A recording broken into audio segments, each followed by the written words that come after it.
Ndikugadzirisei hakuna akakuudzai kuti mutungamiri ndiye anofanira kukuitirai. Imi makanyarara. You should make that noise imimi. Mukapusa muchimirira kuti kwai mutungamiri wenyu ndiye anofanira kukuitirai, mutungamiri ndiye anofanira kumeka noise. Makutoita sokuti basa rekuva mutungamiri riri mhosva. Iti varume, imi muri murume. We've got everything that Chamisa yes. Sei musiri kuita noise yacho. Akakuudza kuti mutungamiri ndiye anofanira. Muri kumboona Mnangagwa achiita dongiweki. ZANU-PF they are protecting their Mnangagwa achigadzira tuma affiliates to protect Mnangagwa. Imimi you cannot make those affiliates. Muri kuti mutungamiri wenyu ngainde anorwisana. Akakuudza kuti Chamisa nemangoromera ndiani. Akakuudza kuti Chamisa nemangoromera ndiani. His duty is to lead. Imimi then you do the donkey work. Moti kwai mupolitics here munotofiwa munotodai munoto. Imi makapeta maoko. Muri kwei makagara. Regedzai kuva matera ekufunga kuti mutungamiri ndiye anonogwa hondo. Ndona kuti Trump muri kumuona ari kuhondo. Ane ballistic missile rimwe chete raanogona kukanda. Where is he? He's in the White House. Very much protected. Imimi wenyu you want to expose your leader. Moti iye ngainde anoita izvozvo. If they catch him and kill him, what's next? Regedzai kuita hope dzamuinadzo idzi.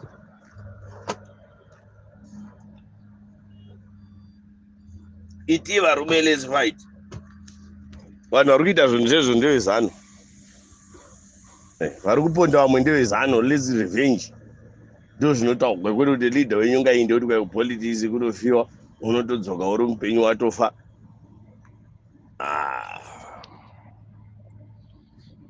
Hapana akakumisai. Zvinhu izvi takazviona zvakaitika munyika dzimwe.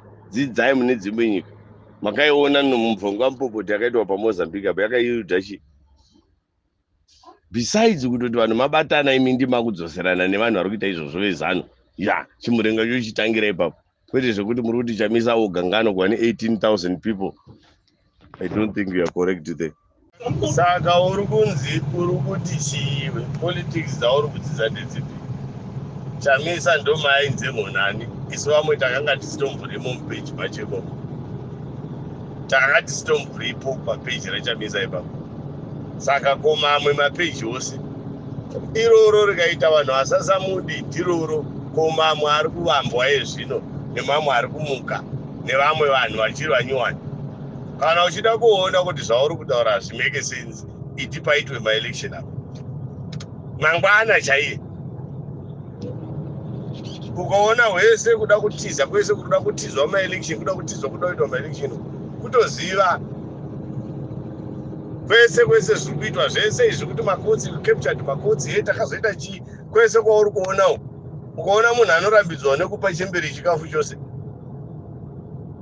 The only hated person anotaurwa nezvaye nevanhu vezano ndiChamisa. Ko munotaurirei nezvake kana maakuziva kuti Chamisa hasisina vanomuda. Hatisati tambokunzwa including you muchipedza simba rako uchitaura pamusoro pevamwe vanhu kana kumbotaurawo nezvedevelopment inofanira kuitika munyika kana chako chete chaunongutaura kuzama kutsoropodza Chamisa, kuzama kutsoropodza Chamisa. Chamisa haasi oga. Hatina patakambonyorerana chibvumirano naye pasi kuti Chamisa ndiye achatibvisira zano. Hapana. Saka uri kundozvinetsa hako nemunhu asiriye. We never signed any agreement inotiudza kuti Chamisa ndiye achatibvisira zano. Hatina that agreement.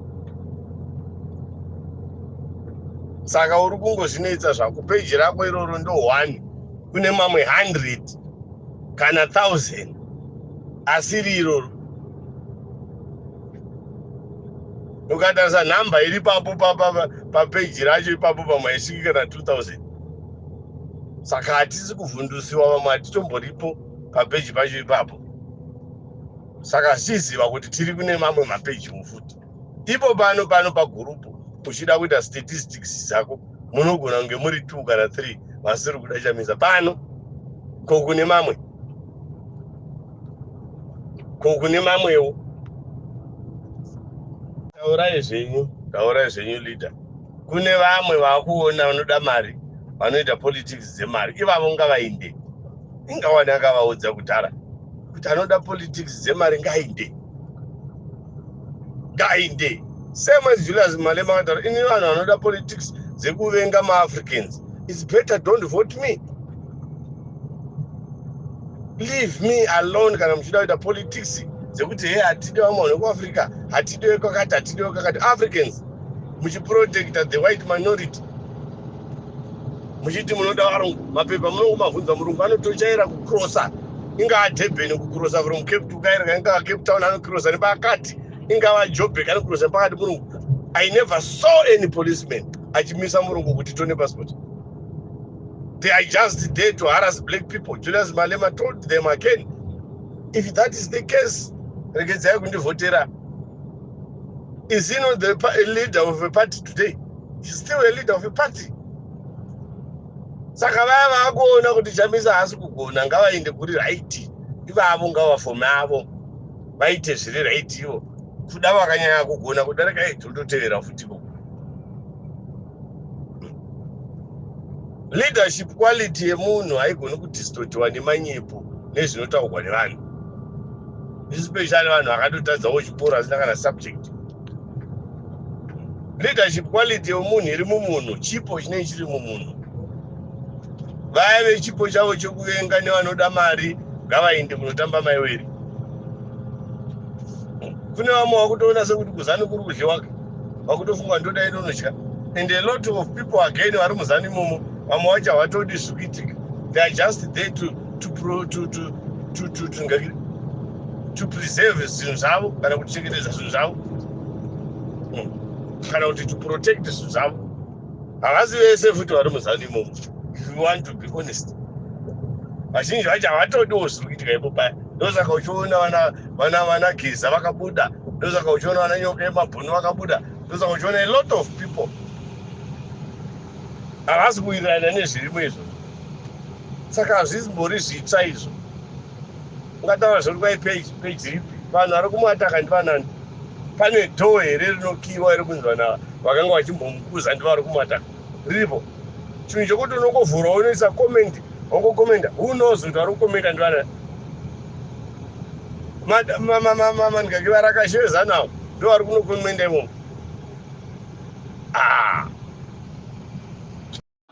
Vanhu vari kutinetsa vanhu vasiri principled. Vanhu vari kutinetsa vanhu vekuti nhasi kuZanu variko, mangwana vari kwaChabangu, mangwana vari kwaNcube, mangwana vari uko. Havana direction. Vese ava vari kupopota because mukomana akangotaura zvinhu zviri clear nezvinhu zviri simple kuti hakusina nyaya dzekuendesana pazvigaro. Nyaya yangu apo iri simple ndeyekuti wewe diwa nevanhu wodeliver then wobva wapinda pachigaro. Kana pasina izvozvo hapana chako. Ndo zvaari kuvengerwa mukomana uyu. Ndosaka muri kuona kune hondo dzese dziri kusimudzwa idzi. Ihondo dzekuti sei uchida kuti bvisa panodyiwa isu takanga tiripo kubva payakavambwa. Ndimongoramba muri pazvigaro, ndimongoramba muchingovapo, ndimi munoziva kudarika munhu wese imi. Hazvigoni kushanda zvichidaro. Tine vanhu ike zvinezvi vakawanda vana Hope vakatiza vakandohanda kuSouth Africa uko nekuUK. Tine vanhu vana Makomborero vese ava, vana Obey vese ava vakatiza vakandohwanda kure kurewo. Why did they run away? It's because vakanga vachiita politics dziri senseless. Politics dzekuti titsvage kunyongosana chete nemusangano muhombe, tosungwa, toita mari, toita mbiri, toita sei. That was their politics. And it comes to a point where your leadership is tested as an individual. Tiratidze vana Makomborero nanatererai kuti yamakasiya imimi mchiti takabuilda youth ndeipi. Kumaruzevha kwamakamboenda mchinoti tiri kubuilda musangano ndekupi. You never did that. You expected the president also Chamisa to do all the donkey work and to do all the dirty job. Imimi basa renyu ranga ririrei, muchiitei muri vanani? kana tikabvunza mibvunzo iyoyo zvinoita sokuti tiri kutuka kana kuti takavenga kana takaita sei, but tiri kutaura chokwadi. What did you do when you were given a chance to lead? If you are a leader, you must be good in whatever which you do. Is this we put our all in everything we are doing? We tried, we went on to the ground, tikasiya zvimwe zvinhu zvataita kumadhorobheni uko. We went on to the ground kumamisha, we contested kumamisha ikoko, not because tinoziva stereki, but because we felt kuti we cannot have a ward ichienda isina candidate tiripo. That is the reason why we participated. That is the reason why we contested.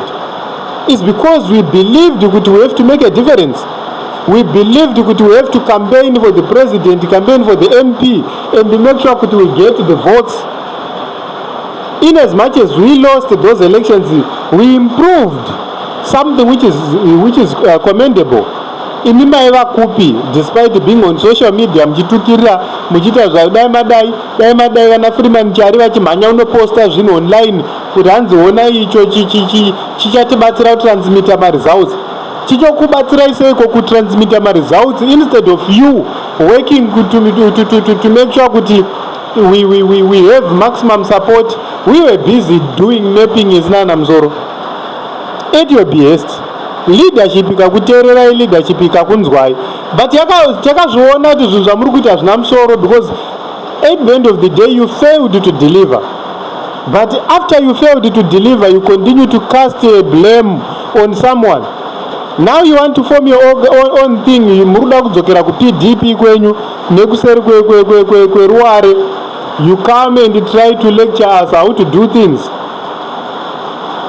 Chiri kwa chimusangano chenyu chakaba maassets chikaenda nawo 2014. Chakatora maassets chikaenda nawo. Ike zvino izvi ndokubva mamwe maassets ahaijekwa futi. 2005 maassets akamboaijekwa futi. So if we are to count the times, 2005 maka haijeka maassets, 2014 maka haijeka maassets, 2019 maka haijeka maassets. Ike zvino izvi mazvidzokorora futi 2023 2024. Ndio uno wenyu iwowo. That is your legacy. That is how you operate. That is your modus operandi. So if we are to ask questions kuti asiri kuda kuti tive ne change in Zimbabwe ndiani, ndimi, because a political organization without finance is useless. Who causes everything to happen in such a way? Ndimi mimi. That is the reason why vamwe venyu vana chingono, they were decampaigning Nelson Chamisa towards the 2023 elections. Vana Jonathan Moyo vesa zvimbwasungata mbwadzati mgana. And we are going to be honest with you. We don't give a fuck. We don't care. We don't even care. Because we have realized one thing. The power is with the people. And we have realized where the power is derived from. So we will pursue our own things in our own way. If unity is to come, it must be unity of purpose, unity which is genuine, not face powder unity with face powder politics. You started by destroying others, you started by blasting others so that you build your own political careers. It will not work. Regarding the foundation ya maseta haina kwa inokusvitsa.